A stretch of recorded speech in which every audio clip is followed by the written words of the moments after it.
1975 जिस घटना ने काला अध्याय लिख दिया। भाइयों और बहनों, राष्ट्रपति जी ने आपातकाल की घोषणा की है।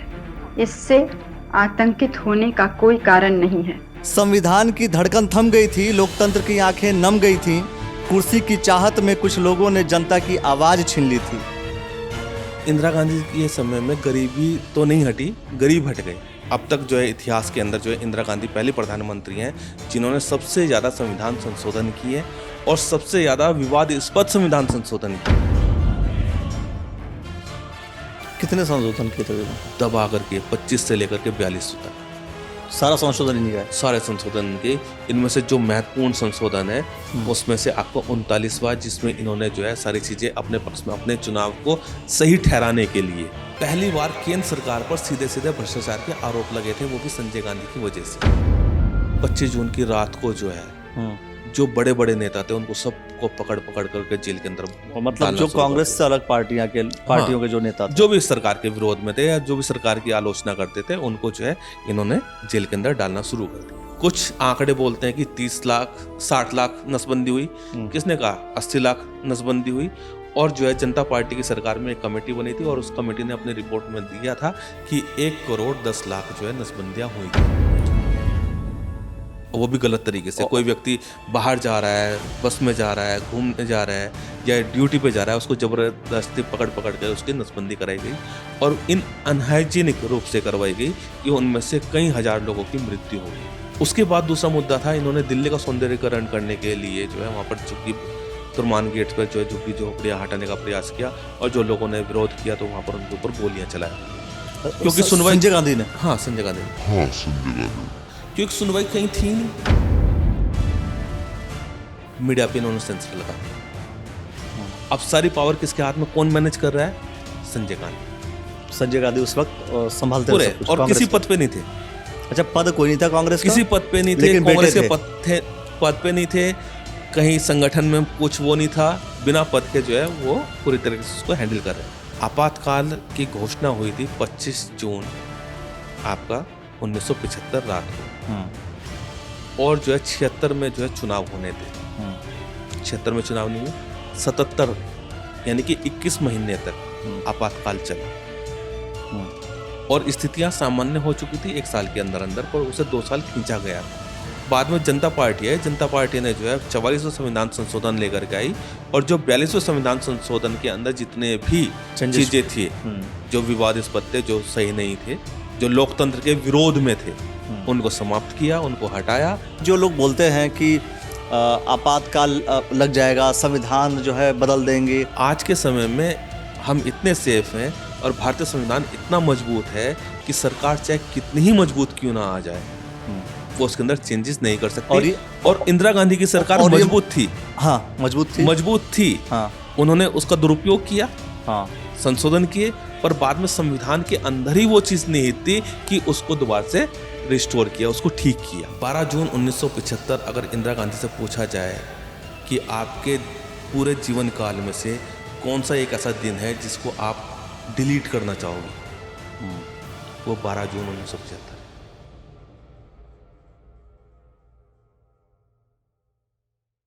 आज हम बात करेंगे उस दौर की।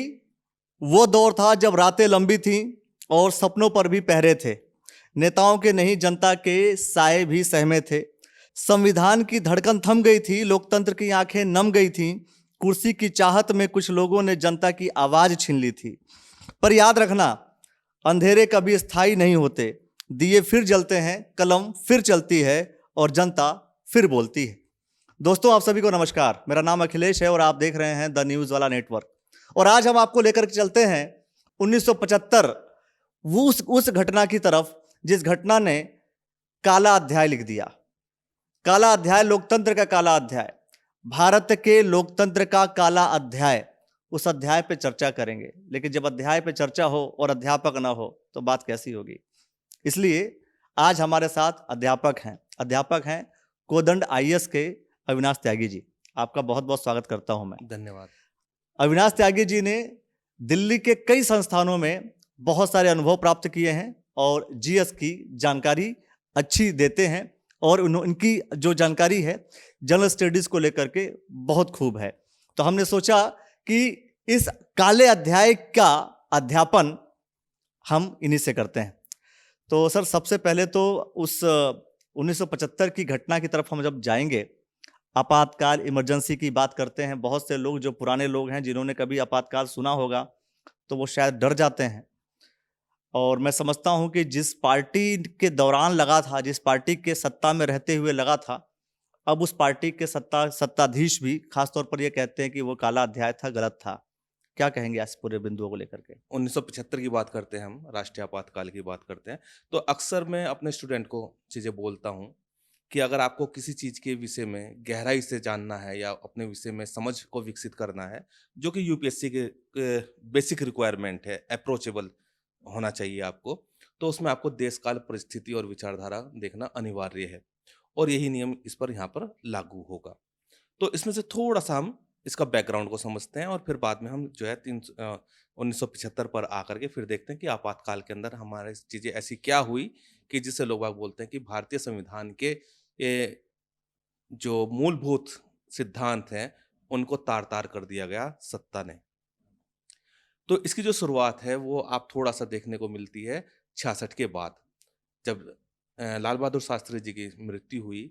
उसके बाद इंदिरा गांधी जी जो है प्रधानमंत्री बनी, और उस समय जो है इतनी ज़्यादा अच्छी स्थिति में इंदिरा गांधी जी नहीं थी, और ना ही जो है कांग्रेस जो सरकार थी वो इतनी ज़्यादा अच्छी थी, और उसमें अंदरूनी स्तर पर फूट था, और राष्ट्रीय स्तर पर भी जो है अन्य राज्यों में भी गैर कांग्रेसी जो सरकारें थी। कुल मिलाकर के चीज़ें किसी तरीके से घिसती रही, चलती रही।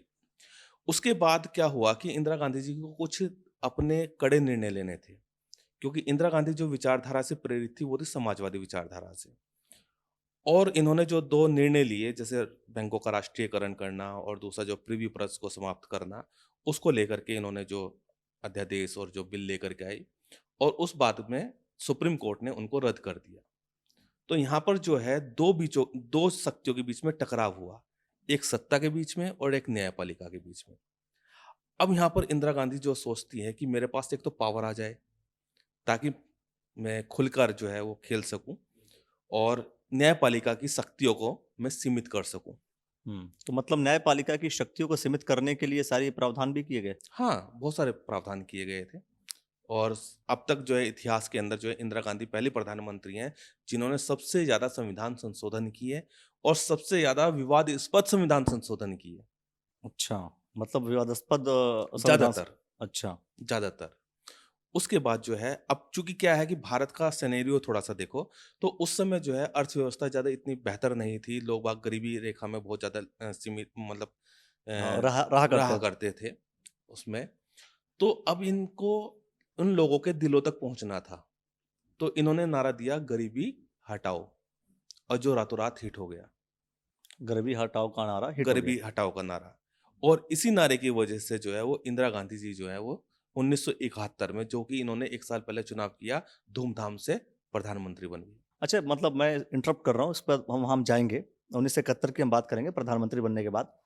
आज भी मतलब ये पॉलिटिकल सवाल हो सकता है कि आज भी राहुल गांधी जी गरीबी हटाओ का नारा देते हैं, तो कहाँ तक अप्रोप्रिएट लगता है आपको कि 1971 और 2025 और वो सेम कंडीशन जो है गरीबी हटाओ का नारा कांग्रेस पार्टी आज भी दे रही जो है? राजनीतिक पार्टियां हैं वो अधिकतर जो है ज्यादा, जितना हमारा ज्यादा से ज्यादा मास होगा उसको कैश करने की कोशिश करती है। ठीक है, गरीबी हटाओ, तो इंदिरा गांधी के समय में गरीबी तो नहीं हटी, गरीब हट गए। गरीब हट गए। गरीब हट गए, ठीक है। और आज भी स्थिति यही है, अगर उसके लिए तो बहुत सारे संसाधन हैं, अर्थव्यवस्था में उसका बहुत अच्छा प्रावधान है कि आप गरीबी को कैसे हटा सकते हैं। ठीक है, वो एक अलग विषय हो गया। पर राजनीतिक पार्टियां जो है इस चीज को जो है एक क्या बोलते हैं, वोटों के समीकरण को वोट बैंक की वोट उसमें, बैंक के राजनीति पर। क्योंकि जनसंख्या जो ज्यादा है वो गरीब वर्ग की ज्यादा है, और वोट उनकी जो है हमें चाहिए जरूरी होता है। है, तो उनको साधने के लिए ये सारे डायलॉग बोले हाँ, जाते हैं।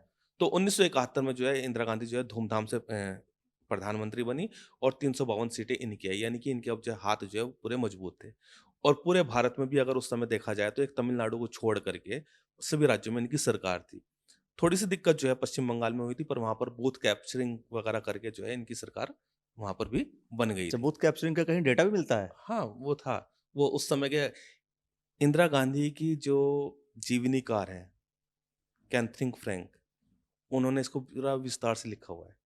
और सबसे प्रामाणिक जो पुस्तक है वो इनकी यही है। अच्छा, प्रमाणित थे वो? हाँ, प्रामाणिक पुस्तक है, जो अच्छा। इंदिरा गांधी नहीं जी की मतलब जो। चूंकि आपने बोला बूथ कैप्चरिंग करके इंदिरा गांधी हाँ, ने ये जीता ये तो। उस समय के दौर के जितने भी लोग हैं वो सब इन सारी चीज़ों को बताते हैं। और विपिन चंद्रा और बहुत सारी किताबों के अंदर इसका उल्लेख भी है। और वहाँ पर इन्होंने जो अपना मुख्यमंत्री बनाया सिद्धार्थ शंकर राय रे को। तो कुल मिलाकर कोई चीज़ नहीं, कोई दिक्कत नहीं थी और स्थिति बहुत अच्छी चल रही थी। मतलब जैसा बिल्कुल। हाँ, बड़ अच्छी चल रही थी। उसके बाद जो है दूसरा एक इनकी छवि को मजबूत करने का एक काम हुआ था बांग्लादेश।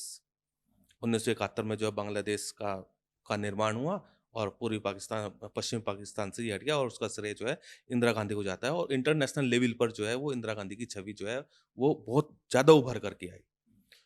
अब इंदिरा गांधी के पास पूरी पावर थी। अब उन्होंने दनादन जो है संविधान संशोधन करने शुरू किए और जिसका सीधा-सीधा प्रभाव था कि न्यायपालिका की शक्ति को सीमित करना।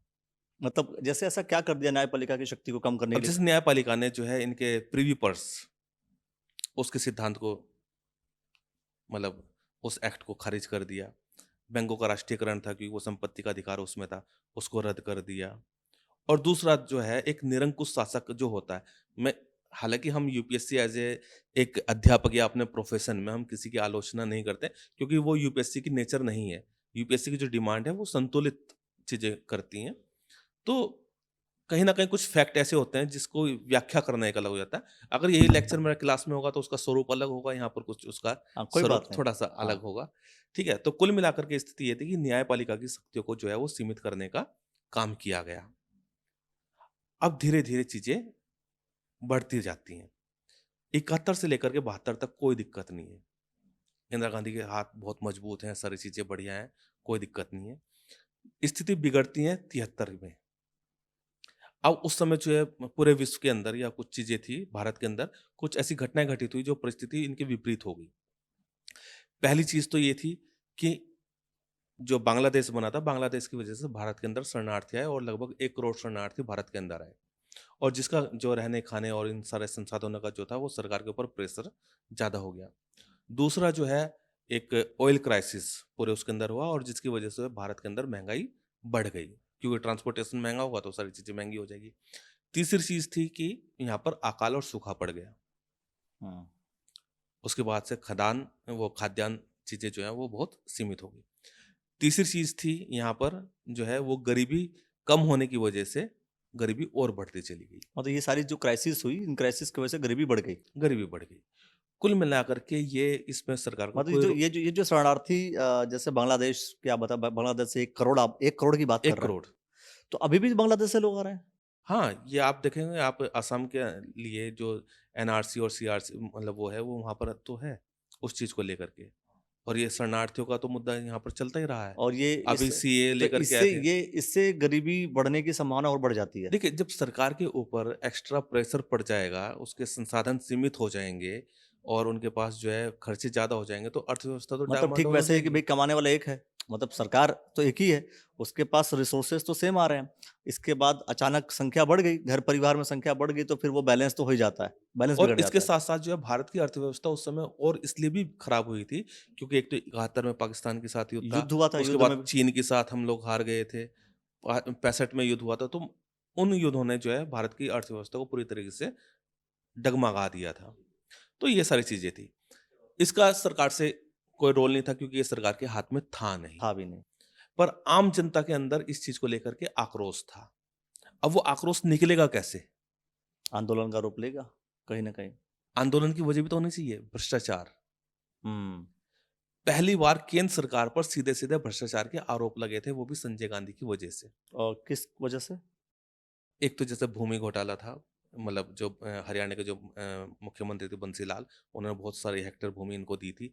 और दूसरा मुद्दा जो था वो यहाँ पर जो है वो एक मारुति कार, छोटी कार बनाने का, निर्माण करने का एक प्रपोजल लेकर के आए थे और जब यहाँ पर निविदाएँ दी गई थी तो उसके अंदर 14 में से सिर्फ एक ही कंपनी को वो टेंडर मिला था जो संजय गांधी की कंपनी थी। अच्छा, संजय गांधी मतलब बाय नेम वहां पर उनकी हाँ कंपनी हाँ, थी उनकी कंपनी थी। या उनके किसी रिलेटिव के, जैसे उन्हीं अधिकतर उन्हीं नेता मैंने उनकी देखे उनकी हैं। उनकी कंपनी थी।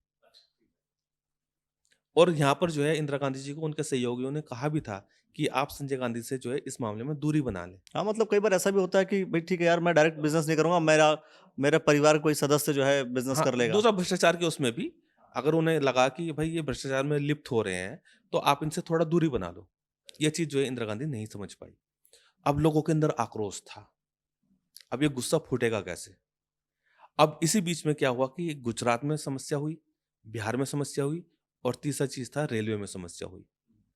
गुजरात में सीधे सीधे भ्रष्टाचार के आरोप लगे थे। वहां के जो मुख्यमंत्री थे चिमन लाल, उन पर भ्रष्टाचार के आरोप लगे और विपक्ष के जो नेता थे उन्होंने इसको एक अवसर के रूप में देखा और उन्होंने इस आंदोलन का नेतृत्व करना शुरू किया। गुजरात के अंदर ये आंदोलन जो चलाया था वो मोरारजी देसाई ने चलाया था। उसका नाम था नवनिर्माण आंदोलन और ये इतिहास में बहुत फेमस आंदोलन रहा। सरकार, केंद्र सरकार घुटनों पर आ गई थी, हम्म, क्योंकि यहाँ पर मैं उसका विस्तार नहीं करूंगा, थोड़ा सा घुटनों पे आ गई थी। और घुटनों पे आने के बाद जो है वहां पर मजबूरी में जो है पंजाब गुजरात की सरकार को बर्खास्त करना पड़ गया। हम्म, अब यही चीज जो है पहुंची बिहार में। बिहार में जो छात्र संगठन के जो नेता थे वो लालू प्रसाद यादव और ये पासवान जी और मतलब और थे, ये ललित मोदी जी, ये सारे थे। पर इनके पास जनाधार नहीं था। हम्म, अब इन्हें एक ऐसा व्यक्ति चाहिए था कि जो इसका जनाधार बने। बने। जो- जैसे आप अन्ना हजारे के आंदोलन में आप देख लो, हाँ, कि मतलब इतना बड़ा उसमें आंदोलन अन्ना हुआ तो हजारे, उसमें लोग तो इकट्ठे हो जाएं। हाँ, लोग इकट्ठे हो जाएं, ऐसा व्यक्ति होना चाहिए। और वो व्यक्ति थे वहां पर जयनारायण प्रकाश, जेपी, जेपी हाँ, जयप्रकाश नारायण जी। जयप्रकाश जी ने उस आंदोलनकारी जो नेता थे, जिसके अध्यक्ष जो है वो लालू प्रसाद यादव थे, उनसे कहा कि ये आंदोलन जो है बिहार तक सीमित नहीं होगा और दूसरा ये आंदोलन जो है संपूर्ण भारत में होगा और इसका नाम रखा जाएगा संपूर्ण क्रांति। अब यहाँ पर जो है पूरा इंदिरा गांधी के ऊपर पूरा प्रेशर क्रिएट हो जा रहा है, वो माहौल क्रिएट हो जा रहा है और इंदिरा गांधी जो है किसी ना किसी तरीके से इसको मैनेज कर रही हैं, वार्तालाप कर रही हैं। उसका चाहे कोई नतीजा निकल रहा है नहीं निकल रहा है, कोई बात नहीं। अब हम सीधा आते हैं एक डेट पर 1975 में, 12 जून 1975। 12 जून 1975 अगर इंदिरा गांधी से पूछा जाए कि आपके पूरे जीवन काल में से कौन सा एक ऐसा दिन है जिसको आप डिलीट करना चाहोगी, वो 12 जून 1975 है। इंदिरा गांधी उस डेट को डिलीट करना चाहेंगे अपने लाइफ में। क्या था उसमें? पहली चीज तो ये थी कि जो इनके जो सबसे विश्वास पात्र व्यक्ति थे डीपी धर, वो एक्सपायर हो गए थे। सुबह सुबह इनके पास सूचना आई तो इनका मूड खराब हो गया। उसके बाद जो गुजरात के अंदर विधानसभा को भंग कर दिया गया था और वहां पर दोबारा चुनाव करवाए थे मोरारजी देसाई के प्रेशर में, तो उसके नतीजे आए थे 12 जून 1975 को। 10 जून को वो भी उनके विरोध में, और 12 जून 1975 को जो है वो कांग्रेस की वहां बहुत बड़ी हार हुई। यहां तक कोई दिक्कत नहीं थी। अब जो अगली चीज है वो आपातकाल की मेन जड़ है। जो 1971 में इंदिरा गांधी का जो चुनाव हुआ था रायबरेली सीट से, वहां पर इनके जो विपक्षी नेता थे, ठीक है,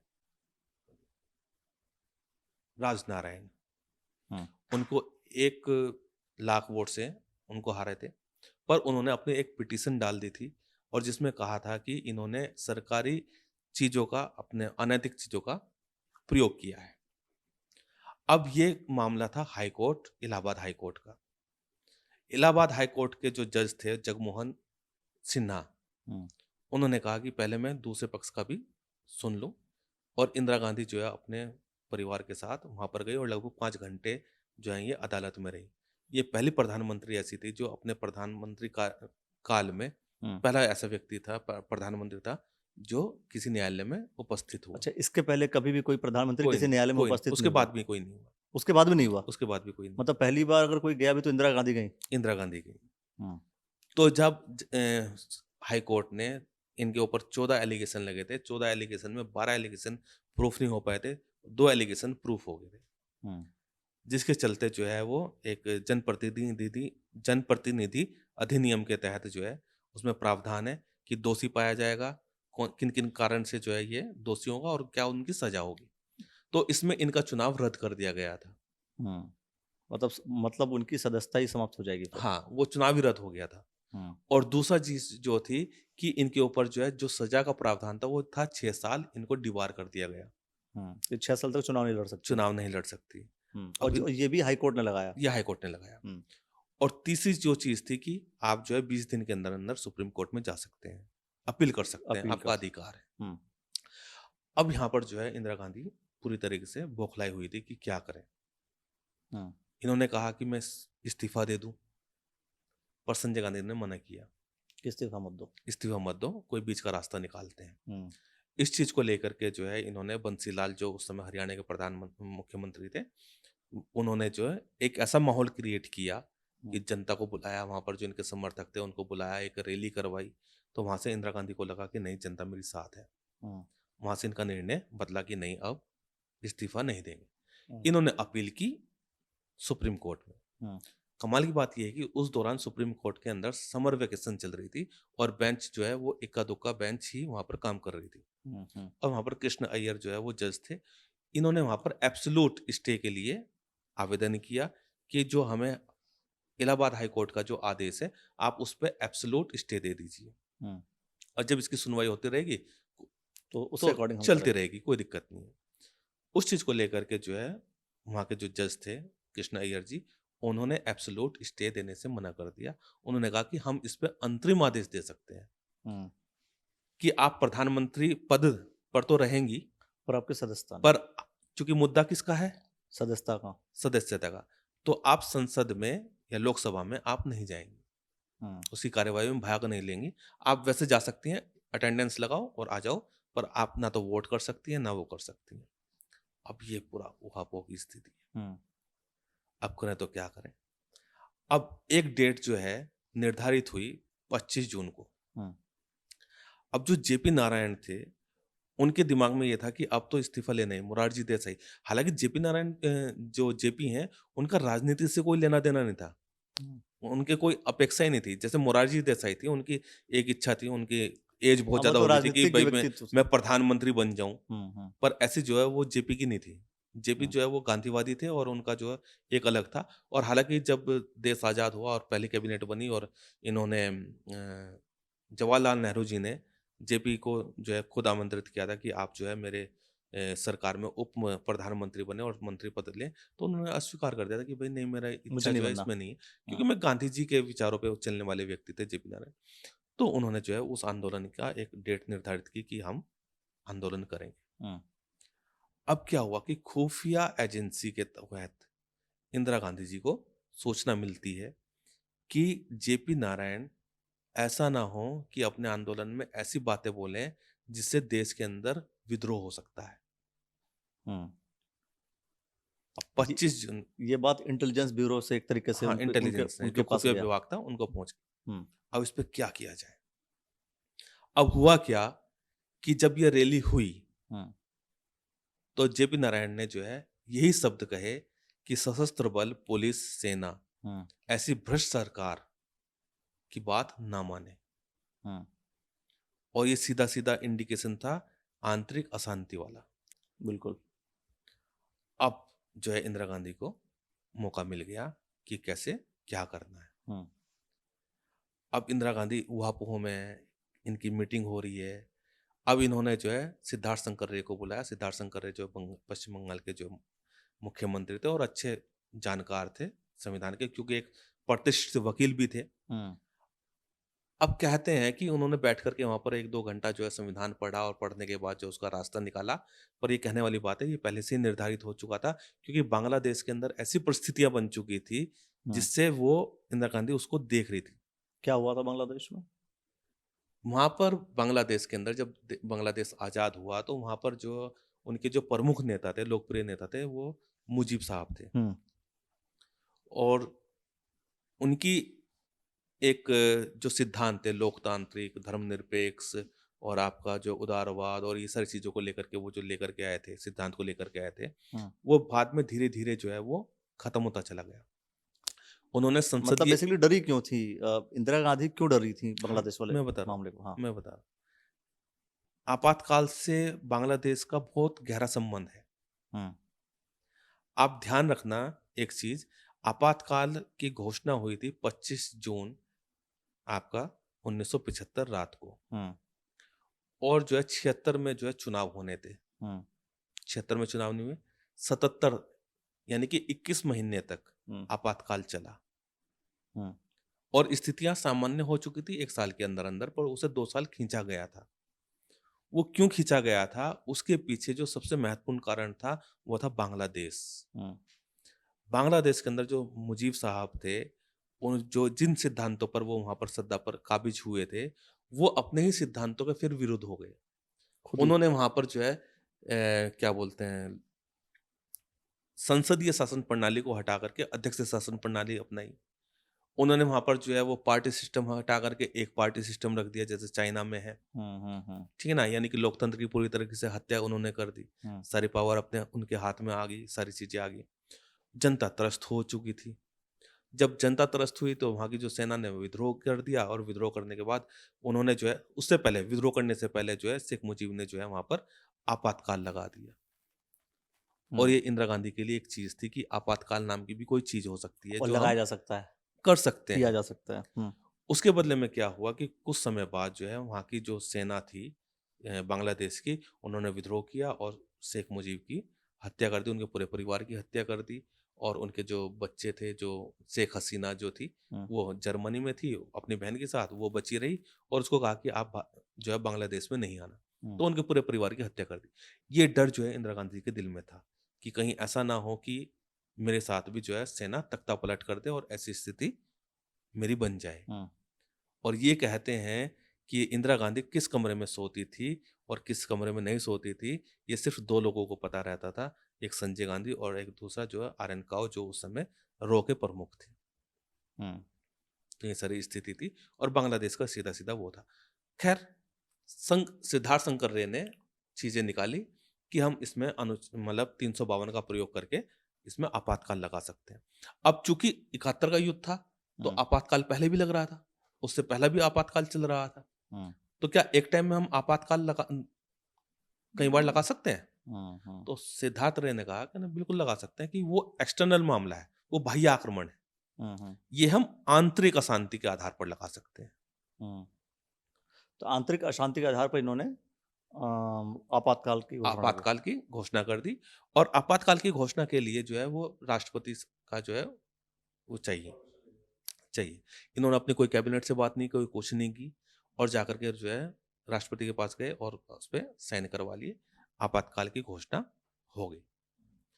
उन्होंने पूछा, राष्ट्रपति साहब ने पूछा कि आपने अपनी कैबिनेट से बात की क्या? ना, वो बात में बात कर लेंगे, अभी उसका समय नहीं है। इसका कोई साक्ष्य है?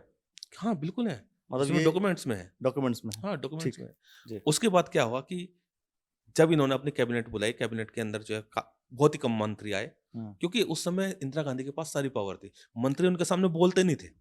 हाँ, मतलब जो भी वो, भाई जाहिर सी बात है, सीटें भी अधिक हैं, पावर भी है, कांग्रेस की सरकार ही है, सरकार, तो जो बोलेंगे वही सब कुछ सर्वे सर्वा। और इन्होंने जो है 25 जून की रात को जो है जो बड़े बड़े नेता थे उनको सबको पकड़ करके जेल के अंदर, मतलब जो कांग्रेस से अलग पार्टियों के जो नेता थे, जो भी सरकार के विरोध में थे या जो भी सरकार की आलोचना करते थे, उनको जो है इन्होंने जेल के अंदर डालना शुरू कर दिया।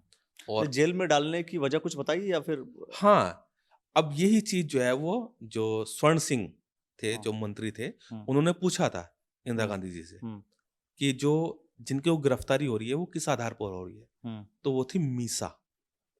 क्या? मीसा ये एक्ट है। अच्छा। और इसको व्यंग में बोलते थे मेंटेनेंस इंदिरा संजय। अच्छा। एक्ट उसको बोलते थे। तो मीसा, और कमाल की बात यह है कि उसी दौरान जो है वो लालू प्रसाद यादव के यहाँ बड़ी लड़की का जन्म हुआ और जिसका नाम जो है इन्होंने मीसा रख दिया। अच्छा। जो एक्ट के नाम पर उसका नाम मीसा रख दिया। हाँ। तो कुल मिलाकर के जो है सारी चीजें यहाँ पर तितर बितर होने लगी। बड़े बड़े नेता थे वो जेल के अंदर चले गए और सारी चीजें। उसके बाद क्या हुआ कि इन्होंने जो सबसे बड़ा काम था वो था सेंसरशिप, लोगों की आवाज को बंद करना, क्योंकि मूल अधिकार जो है 352 जब लगेगा तो मूल अधिकारों का हनन हो जाता है, वो निलंबित हो जाते हैं। अभिव्यक्ति की स्वतंत्रता पर पूरी तरह से प्रतिबंध लग जाता है, और अभिव्यक्ति की स्वतंत्रता का जो प्रारूप है वो न्यूज़पेपर और मीडिया और ये सारी चीजें हैं। मीडिया पे इन्होंने सेंसर लगा दिया। अब सारी पावर किसके हाथ में, कौन मैनेज कर रहा है? संजय गांधी। संजय गांधी उस वक्त संभालते पूरे, थे सब कुछ, और कांग्रेस किसी में। पद पे नहीं थे, अच्छा, पद कोई नहीं था कांग्रेस का? किसी पद पे नहीं थे, लेकिन बेटे कांग्रेस के थे। पद पे नहीं थे, कहीं संगठन में कुछ वो नहीं था, बिना पद के जो है वो पूरी तरीके से उसको हैंडल कर रहे थे। उस दौरान जो है सूचना प्रसारण मंत्री थे गुजराल साहब।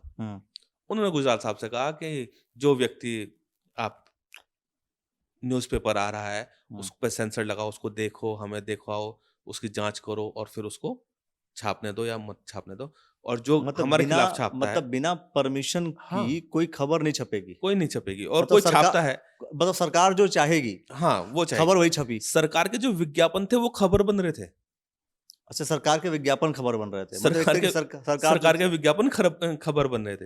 हाँ। तो वाई गुजरात ने मना कर दिया कि भाई ये हमारे मंत्रालय का काम नहीं है, हम किसी पत्रकार को नहीं मारेंगे, नहीं जेल में डालेंगे और ये नहीं करेंगे।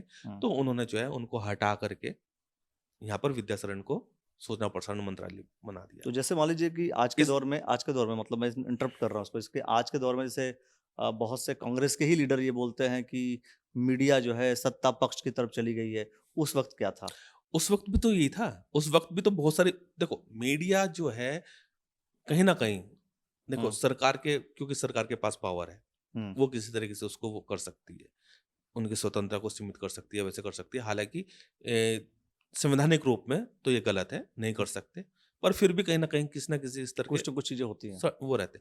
और आपातकाल के दौरान बहुत सारे जो न्यूज़पेपर थे वो सरकार की चाटुकारिता कर रहे थे। कुछ न्यूज़पेपर थे जो हाँ, सरकार के साथ थे वो बचे, हाँ, और कुछ न्यूज़पेपर थे उन्होंने विरोध का नया तरीका निकाला, जैसे द इंडियन एक्सप्रेस और दूसरा जो है आपका स्टेटमेंट। उन्होंने क्या काम किया कि जो एडिटोरियल पेज है या जो महत्वपूर्ण खबर का पेज था उसको ब्लैंक कर देते थे वो। अच्छा, उन्होंने तो विरोध किया और बहुत सारे इनके समर्थन में थे। अब कुल मिलाकर के ये है कि पूरे उसके अंदर आपातकाल लग रहा है, पूरे देश में आपातकाल लग रहा है, उसमें कोई दिक्कत नहीं, क्योंकि इसके अंदर बड़े नेता इससे प्रभावित हो रहे हैं, आम जनता इससे प्रभावित इतनी ज्यादा नहीं हो रही थी। अब ये आपातकाल का जो नकारात्मक प्रभाव है वो जो आम जनता पर पड़ा, जो आम जनता के बीच तक पहुंचा, जिससे इम्पैक्ट पूरा हाँ, पड़ा, वो राहुल गांधी की नीति, वो संजय गांधी जी क्या थी? नसबंदी लेकर के आ गए थे अचानक।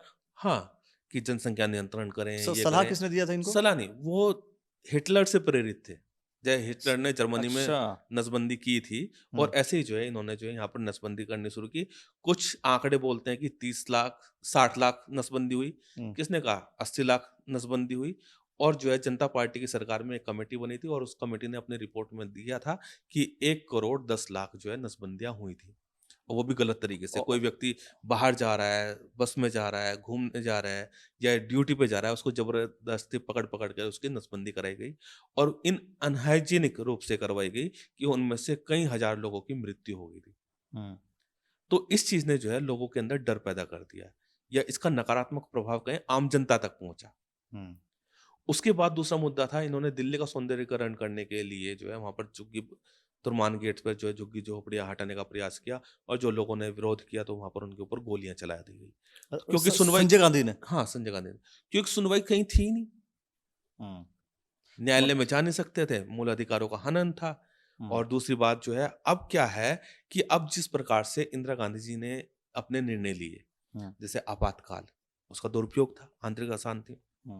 उसके बाद जैसे इनकी जो सदस्यता रद्द कर दी गई थी, उसमें इनको न्यायपालिका को सीमित करना था अपने हित के लिए। दूसरा, न्यायपालिका के साथ साथ प्रधानमंत्री या कार्यपालिका की शक्तियों को जो स्ट्रोंग बनाना था, और अपने जो विवादास्पद जितनी भी चीजें थी उनको सही ठहराना था, अपने चुनाव को सही ठहराना था।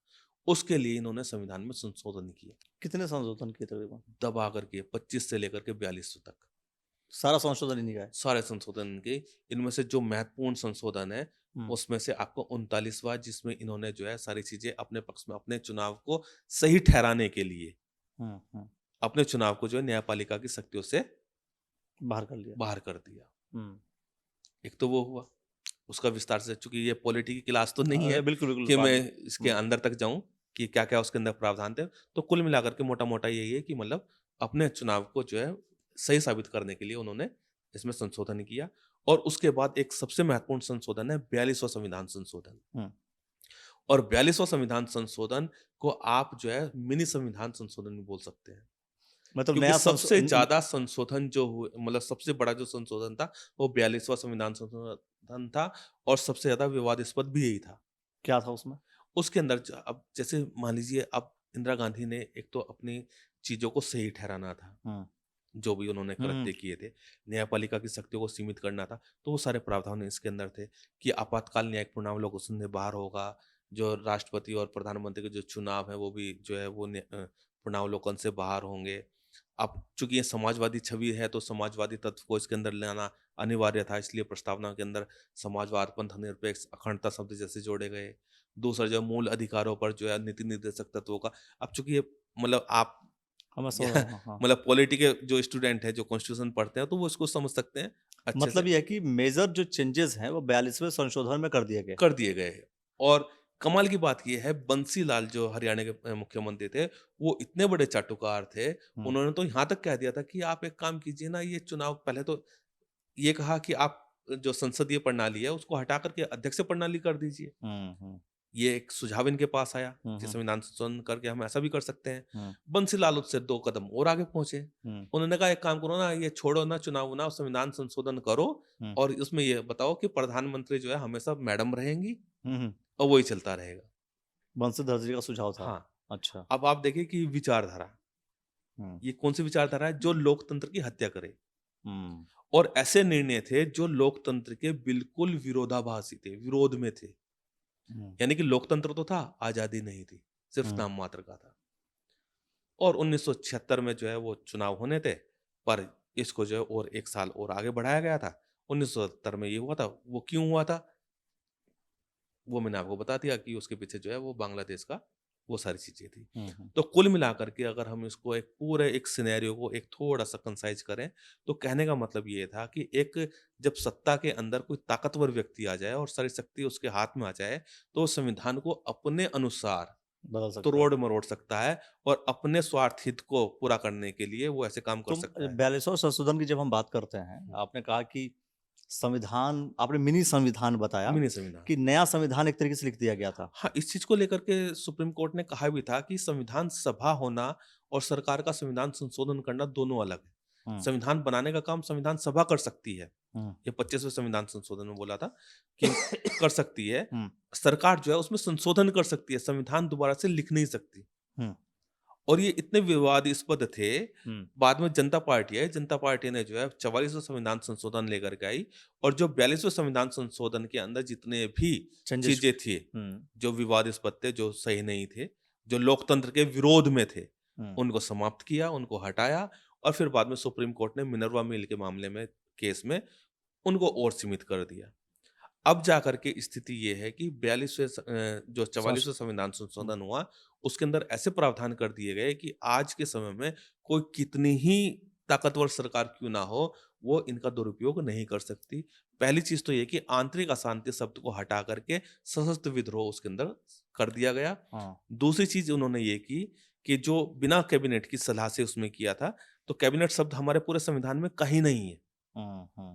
ये आम बोलचाल में कैबिनेट, मंत्रिमंडल नहीं है, पर इसको 44वें संविधान संशोधन में 352 अनुच्छेद के अंदर जोड़ दिया गया था कि अगर लिखित कैबिनेट की लिखित, मतलब ऐसे नहीं वर्बली, लिखित सिफारिश पर जो है आपातकाल लग सकता है। मतलब ये है कि जैसे अभी जो लोग बोलते हैं कि आपातकाल लग जाएगा, संविधान जो है बदल देंगे, आप कह रहे हैं कि कितनी भी मजबूत सरकार आ जाए, संविधान बदल नहीं सकती। देखिए, संविधान बदलेंगे। सबसे अधिक बदलाव जो है आपने बोला कि इंदिरा गांधी जी ने किया। इंदिरा गांधी जी ने किया, पर एक चीज हो रहा है, सुप्रीम कोर्ट संविधान का रक्षक कौन है? वो है न्यायपालिका, सुप्रीम कोर्ट। बिल्कुल। सुप्रीम कोर्ट ने जो है इसमें केशवानंद भारती बनाम केरल राज्य में एक निर्णय दिया था मूलभूत ढांचे का, कि आप मूलभूत ढांचे में संशोधन नहीं कर सकते, उसके अलावा आप संशोधन कर सकते हैं। अब मूलभूत ढांचा क्या है ये कहीं डिफाइन है नहीं संविधान में। ये डिफाइन कौन करेगा? न्यायपालिका करेगा। और न्यायपालिका के पास अनुच्छेद 13 के तहत और ऐसी बहुत सारी पावर है कि अगर कोई सरकार किसी प्रकार का संशोधन करती है, तो उसे तो अगर उसको को लगे, न्यायपालिका को लगे कि मतलब ये मूल अधिकारों के या अलोकतांत्रिक है, तो वो उसको समाप्त कर सकती है, उसको रद्द कर सकती है। तो लोगों का चिल्लाना इसमें बेकार है कि जो कह रहे हैं कि बदल देंगे देखिए संविधान। देखिए भाई राहुल संविधान गांधी जी लेकर के घूम रहे हैं संविधान, और ये मैं समझता हूँ कि कांग्रेस के बहुत से नेता लेकर घूम देखिए रहे हैं कि संविधान है बदल देंगे। और देखिए जो संविधान है, हाँ। संविधान सिर्फ मात्र अनुच्छेद नहीं है। हम्म संविधान जो है एक फिलॉसफी है, हम्म जिन्होंने संविधान का निर्माण किया है। हम्म आप अनुच्छेद पढ़ सकते हैं, हम्म फिलॉसफी नहीं पढ़ सकते।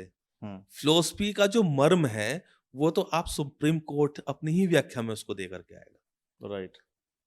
तो आज के समय में हम इतने सेफ हैं और भारतीय संविधान इतना मजबूत है कि सरकार चाहे कितनी ही मजबूत क्यों ना आ जाए, हम्म वो उसके अंदर चेंजेस नहीं कर और सकती। ये और इंदिरा गांधी की सरकार और ये मजबूत थी, हाँ मजबूत थी। मजबूत थी। हाँ उन्होंने उसका दुरुपयोग किया, हाँ संशोधन किए, पर बाद में संविधान के अंदर ही वो चीज निहित थी कि उसको दोबारा से रिस्टोर किया, उसको ठीक किया। ठीक किया, और ठीक करने के बाद ऐसा बना दिया 44वें संशोधन में हाँ, कि अब आप ज्यादा और परिवर्तन उसके बाद भी बहुत सारे संशोधन हुए। संशोधन बहुत हुए, हाँ। और आज के समय में हम्म कोई भी सरकार चाहे वो सारी की सारी सीटें ले ले, हम्म तब भी वो संविधान में इस प्रकार का संशोधन नहीं कर सकती चलिए, जो उसके मूलभूत ढांचे के मैं कह रहा हूँ कि विपरीत ये हो। बताइए कि सबसे अधिक संविधान में जो संशोधन हुए हैं वो किस काल में ज्यादा हुए हैं? इंदिरा गांधी के काल में इंदिरा गांधी जी काल में। 71 से लेकर के 76 के बीच में जो है कम से कम कई सारे संविधान संशोधन हुए हैं। 24, 25, 26, 27, 28, 29, 30, 31, 32, 42 तक पहुंच रहे हैं, हम्म जिसमें कुछ महत्वपूर्ण नहीं है तो और उनके कुछ ही नहीं, विवादास्पद कांग्रेस का शासन, पूरे कांग्रेस शासन में सबसे अधिक संविधान संशोधन हुए हैं या इंदिरा गांधी जी ने ही सबसे अधिक है। देखो, संविधान संशोधन तो होते रहे हैं, होते रहेंगे? क्योंकि जैसे अब संविधान संशोधन होना भी अच्छी बात है, हम्म क्योंकि आज हमारा चीजें संविधान बदलती हैं, आज दौर हमारा बदलता संविधान है। आज हमारा संविधान इतने लंबे समय से और विश्व का सबसे लंबा और लिखित संविधान है, बड़ा संविधान है, और आज तक ये जिंदा है और पूरे देश की व्यवस्था को संभाले हुए है ना। बिल्कुल। तो उसके पीछे कारण ये है क्योंकि इसके अंदर संविधान संशोधन है, क्योंकि आदमी की जरूरतें, ये सारी चीजें बदल जाती हैं। बहुत आप ये सारे एक्ट आ देखिए, जाते हैं नए नए। आप देखिए 1952 में जब यह देश आजाद हुआ था तो समलैंगिक हाँ होना एक अपराध था। सोच अपराध सकता था। था क्या कोई? अब सरकार ने ओके ठीक है बोल ना। दिया। और अब जो है चूंकि वो है तो ये सारी चीजें होगी। चलिए ठीक है, 1975 को लेकर के आपातकाल को लेकर के बहुत सारी बातें हुई, और मैं समझता हूँ कि ये सारी जानकारी आप लोग को अच्छी लगी होगी। आगे हम बहुत सारे विषयों को लेकर के ऐसे चर्चा करते रहेंगे। अविनाश सर ने जो जानकारी दी है उसको लेकर के क्या कुछ कहेंगे आप? और साथ में जैसे कोदंड आईएएस के नाम से आप जो चलाते हैं, उसमें एडमिशन के लिए सब कोई पैटर्न्स है या फिर डायरेक्ट आपको फोन करके एडमिशन लिया सकता है? नहीं, अभी तो शुरुआत, अभी यहाँ पर अभी तो शुरुआत कर रहे हैं, अभी इसके तो बाद धीरे धीरे जो है चीजें पहुंच जाएंगी। ठीक।